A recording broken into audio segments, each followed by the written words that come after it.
Assalamualaikum warahmatullahi wabarakatuh.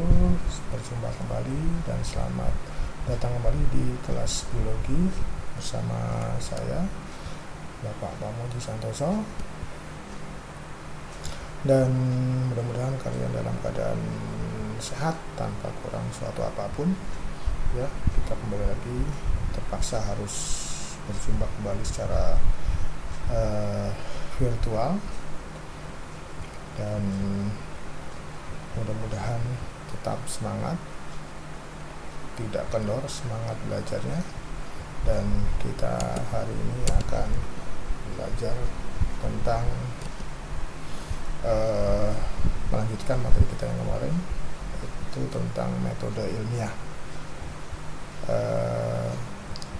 Kalau kemarin kita sudah belajar pada pertemuan yang lalu, mudah-mudahan bisa dipahami bahwa biologi itu adalah bagian dari ilmu pengetahuan. Dan kalau biologi merupakan bagian dari ilmu pengetahuan, maka dia harus dapat menjawab permasalahan-permasalahan yang terjadi di masyarakat. Ya, setiap permasalahan yang berkaitan dengan biologi harus coba dipecahkan, dan untuk memecahkan setiap persoalan itu ada metodenya, ya, ada metodenya yang disebut metode ilmiah. Nah, ini materi kita kurang lebih itu ini KD-nya masih KD 3.1, ya, menjelaskan ruang lingkup biologi melalui penerapan metode ilmiah dan prinsip keselamatan kerja. Ya, jadi masih ada kita di KD 3.1. Kemudian KD 4.1 yaitu menyajikan data hasil penerapan metode ilmiah tentang permasalahan pada berbagai objek biologi dan tingkat organisasi kehidupan. Tujuan dari pembelajaran kali ini adalah peserta didik diharapkan dapat menjelaskan tahapan dalam metode ilmiah,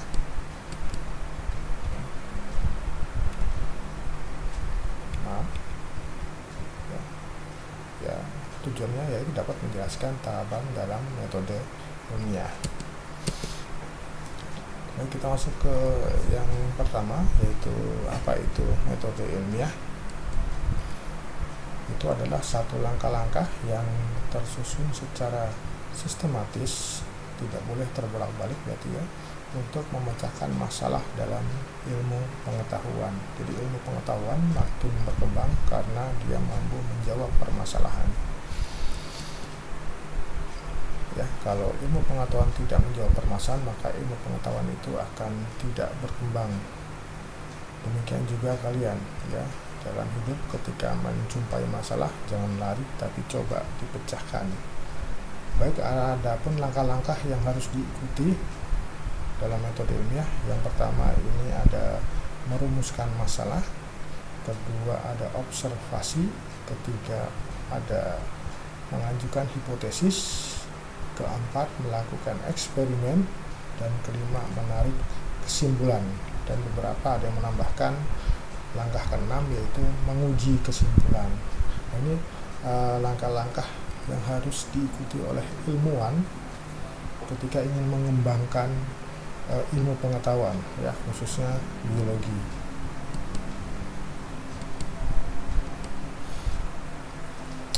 Kemudian kita masuk ke yang pertama, yaitu bagaimana merumuskan masalah.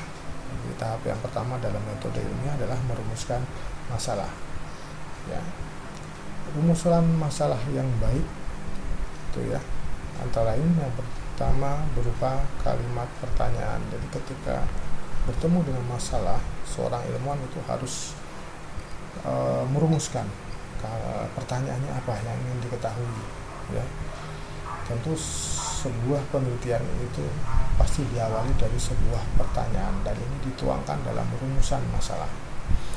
Kemudian rumusan masalah yang baik yang kedua adalah menanyakan hubungan dua jenis variabel percobaan. Ya, minimal menghubungkan pertanyaan tersebut, menghubungkan dua jenis variabel percobaan. ada 3 jenis variabel percobaan yang perlu kalian ketahui. Ada yang disebut variabel bebas, ada yang disebut variabel terikat, ada yang disebut variabel terkontrol, ya, bebas, terikat, dan terkontrol. Misalkan ada sebuah judul percobaan, ya, kamu pengen mengetahui misalkan bagaimana sih pengaruh intensitas cahaya terhadap tinggi tanaman kacang hijau, ya. Dari sini, dari judul ini bisa kita lihat variabel-variabel percobaannya. Ada yang disebut variabel bebas. Variabel bebas itu adalah variabel atau faktor yang ingin diketahui pengaruhnya dan nilainya bebas ditentukan oleh peneliti, ya. Di sini adalah variabel bebasnya adalah intensitas cahaya. Ini kan faktor yang ingin diketahui pengaruhnya, dan bebas nanti peneliti menentukan nilainya, cahayanya seberapa banyak, ya, itu bebas ditentukan oleh peneliti. Kemudian variabel terikat ini adalah variabel yang nilainya tidak bisa ditentukan oleh peneliti, karena ini merupakan akibat dari variabel bebas. Jadi peneliti hanya mengamati, mencatat variabel terikat. Nah, di sini adalah tinggi tanaman kacang hijau. Peneliti tidak bisa menentukan seberapa tinggi tanaman kacang hijau yang akan tumbuh. Ya, peneliti hanya mencatat tingginya berapa, maka disebut variabel terikat. Kemudian variabel terkontrol itu adalah variabel yang nilainya dibuat sama pada semua perlakuan. Ya, misalkan kalau di sini misalkan variabel bebasnya intensitas cahaya, berarti kemungkinan nanti perlakuannya atau variabel bebasnya itu akan kita buat jadi beberapa perlakuan. Ada yang di tempat terang, ada yang di tempat gelap, mungkin ada yang di tempat remang-remang, gitu ya. Itu variabel bebas, atau di variabel bebas dikembangkan menjadi 3 perlakuan misalkan. Maka variabel terkontrol ada variabel yang nilainya dibuat sama pada semua perlakuan, baik tanaman yang ditaruh di tempat terang, tempat gelap, tempat remang-remang, itu variabel terkontrolnya harus sama. Misalkan apa? Kualitas benih. Jadi benihnya baik yang terang, gelap maupun remang-remang harus dari benih dengan kualitas yang sama, jangan sampai kualitasnya beda-beda. Jenis tanah yang digunakan untuk menanam juga harus sama. Ketersediaan airnya juga harus sama, jangan sampai di tempat terang itu airnya banyak, tempat gelap airnya sedikit, itu tidak boleh, ya.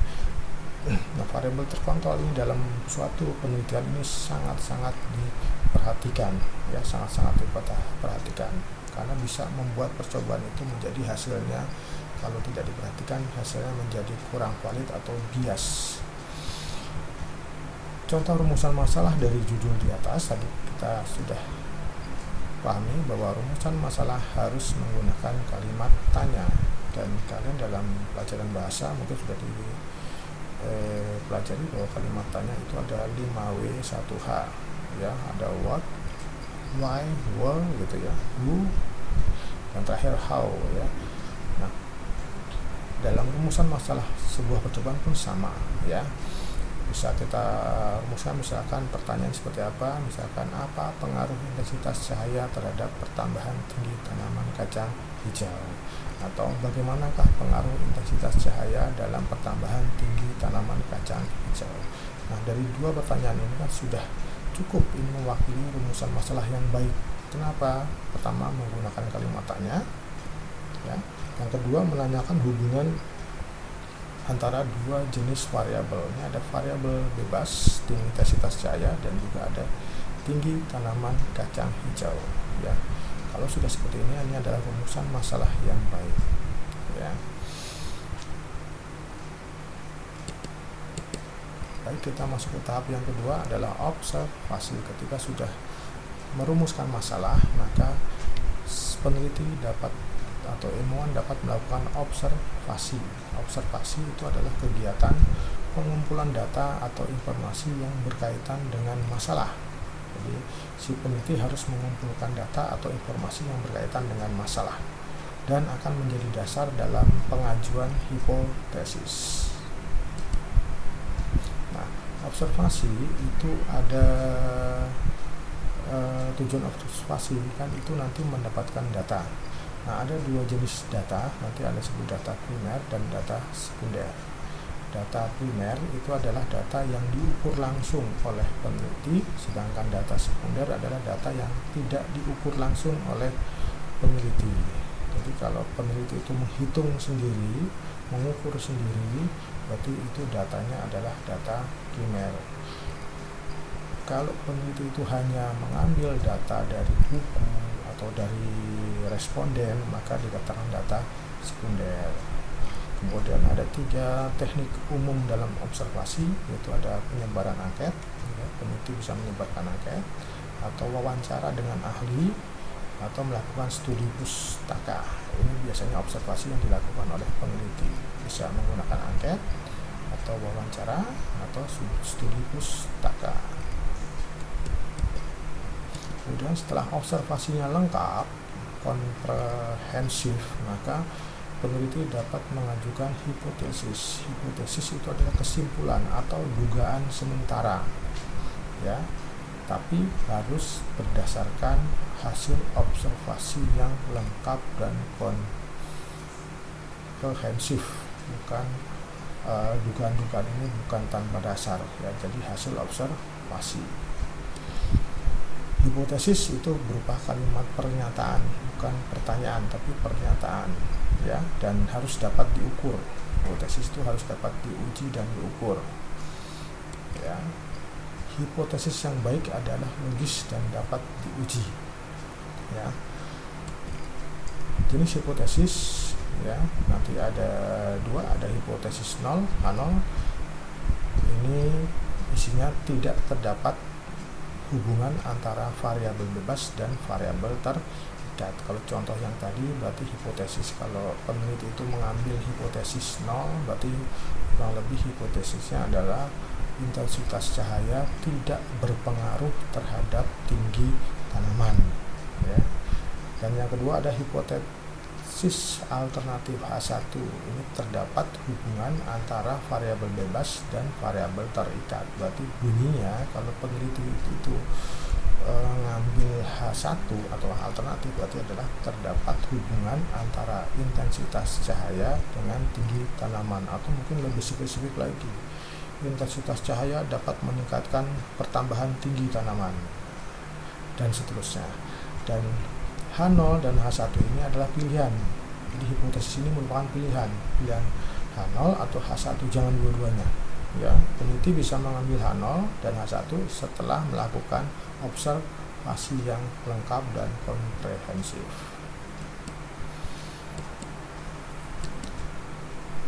Kemudian langkah berikutnya setelah mengajukan hipotesis atau dugaan sementara dari hasil observasi, maka peneliti itu melakukan eksperimen atau percobaan. Eksperimen bertujuan untuk menguji kebenaran hipotesis.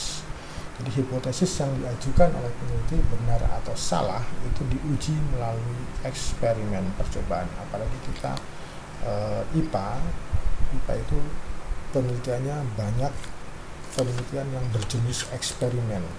Itu beda dengan teman-teman kita yang IPS, itu kebanyakan penelitiannya non-eksperimental. Tapi kalau kita IPA itu didominasi oleh penelitian yang eksperimental, sehingga butuh tahap eksperimen ini. Jadi eksperimen bertujuan menguji kebenaran hipotesis. Dalam melakukan eksperimen ini dibutuhkan rancangan percobaan. Jadi peneliti harus merancang percobaan. Contoh, nah ini contoh judulnya misalkan ada judul penelitian pengaruh dosis urea terhadap produksi tanaman padi. Maka di sini dapat kita tentukan bahwa variabel bebasnya adalah dosis urea. Urea mungkin ada yang 100 gram, ada yang dipupuk 200 gram, ada yang dipupuk urea 400 gram gitu ya. Variabel terikatnya adalah produksi tanaman padi atau berat gabah atau berat padi. Kemudian variabel terkontrolnya bisa air, tanah, suhu, kelembaban, cahaya. Nah ini semua harus dibuat sama variabel terkontrol ini. Nah, Dalam merancang percobaan nanti ada yang dikenal sebagai unit percobaan. Unit percobaan adalah satuan terkecil dalam percobaan yang diberikan perlakuan. Ya. Jumlah unit percobaan ini sama dengan jumlah perlakuan. Misalkan kalau tadi di judul di awal ada tanaman kacang hijau yang di tempat terang, tempat gelap, tempat remang-remang, berarti itu ada 3 perlakuan. Dan tiap perlakuan nanti dibuat ulangan, misalkan minimal 2 ulangan, ya. Jadi yang tempat gelap, terang, remang-remang masing-masing dibuat misalkan 3 ulangan. Maka perlakuan 3, ulangan 3, maka unit percobaannya ada 9. Nah, ini perlakuan adalah variabel bebas yang nilainya dibuat bervariasi, ya. Perlakuan itu adalah variabel bebas yang nilainya dibuat bervariasi. Kalau tadi variabel bebasnya dosis urea, maka dibuat ada tanaman yang dipupuk, ada tanaman padi yang dipupuk dosis 100 gram, ada tanaman padi yang dipupuk dosis 200 gram, ada tanaman padi yang dipupuk 300 gram misalnya. Ya, ini perlakuan A, B, C itu adalah perlakuan, berarti ada 3 perlakuan.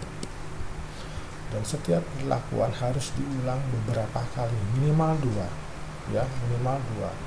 Itu tergantung dari mungkin waktu dan tenaga atau biaya. Semakin banyak ulangan makin bagus, ya. Misalkan ini perlakuan A diulang 3 kali, maka ada A1, A2, A3. Perlakuan B diulang 3 kali, ada B1, B2, B3. Perlakuan C diulang 3 kali, ada C1, C2, C3. Sehingga jumlah unit percobaannya ada 9. Nah, kurang lebih seperti ini, ya. Ini unit percobaan.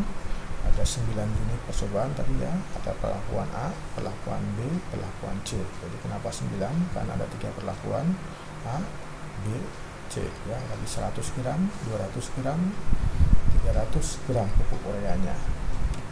Segini ada 3 tanaman, ya. Nah, ya. Kemudian masing-masing ini perlakuan A dibuat 3 ulangan, ya. Ulangan 1, ulangan 2, ulangan 3. A1, A2, A3. Yang B pun sama, dibuat 3 ulangan, sehingga ada 3 tanaman yang diamati untuk B, B1, B2, B3. C juga sama, ya.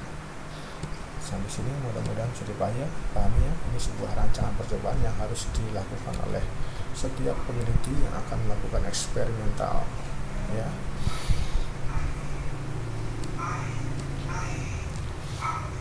Oke, itu kemudian kita masuk ke bagian akhir, ya. Nanti eksperimen itu sekali lagi tujuannya adalah menguji kebenaran hipotesis. Kemudian nanti langkah yang ke-5 ada kesimpulan, itu adalah untuk menyatakan bahwa hipotesis diterima atau ditolak berdasarkan hasil eksperimen. Dan kita masuk ke sistematika penulisan karya ilmiah, ya. Dalam karya ilmiah itu ada tata cara untuk penulisan, ya, tidak boleh sembarangan. Memang ada beberapa variasi, gitu. Yang pertama tentu ada halaman judul, ya. Kemudian ada bab 1, itu biasanya diisi oleh pendahuluan. Pendahuluan itu ada dibagi menjadi beberapa subbab lagi. Misalkan ada latar belakang, ada tujuan dan manfaat, ada rumusan masalah, kadang ada pembatasan masalah, kemudian ada hipotesis, itu ada di pendahuluan. Kemudian bab 2 itu biasanya diisi oleh tinjauan pustaka. Jadi tinjauan pustaka ini berisi teori-teori yang diperoleh oleh peneliti dari berbagai macam literasi, ya. Karena tadi sebelum melakukan eksperimen atau sebelum mengajukan hipotesis, peneliti tersebut melakukan observasi. Nah, hasil observasi bisa dituangkan dalam tinjauan pustaka ini. Kemudian bab 3 ini berisi metode penelitian atau metode percobaan. Di sini memuat antara lain waktu dan tempat, alat dan bahan, langkah-langkah, dan rancangan percobaannya seperti apa. Ini di metode percobaan. Kemudian bab 4 itu hasil percobaan dan juga pembahasan di sini. Nah, ini hasil percobaan itu diisi beserta tabel-tabel atau grafik ya, dicantumkan di hasil percobaan. Kemudian setelah menulis tabel, menganalisis dalam bentuk grafik, itu biasanya nanti ada pembahasan. Ya, kok hasilnya seperti ini, tidak seperti teori ya, tidak seperti hipotesis, nanti dibahas di pembahasan. Kemudian bab 5, kesimpulan dan saran ya. Nah, kalau kita lihat bab 1 sampai bab 5 ini menggambarkan langkah-langkah dalam metode ilmiah ya. Kemudian bisa dilengkapi juga dengan daftar pustaka ya, dan juga lampiran. Saya kira itu materi kita hari ini untuk metode ilmiah. Sekali lagi, ini adalah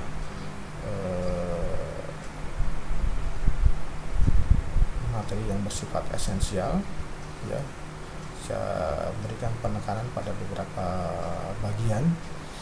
Mungkin kalian bisa, kalau kalian merasa kurang, silakan baca di buku panduan kalian yang sudah kalian miliki semuanya. Saya kira demikian. Saya ucapkan terima kasih ya. Selamat belajar dan tetap semangat. Assalamualaikum warahmatullahi wabarakatuh.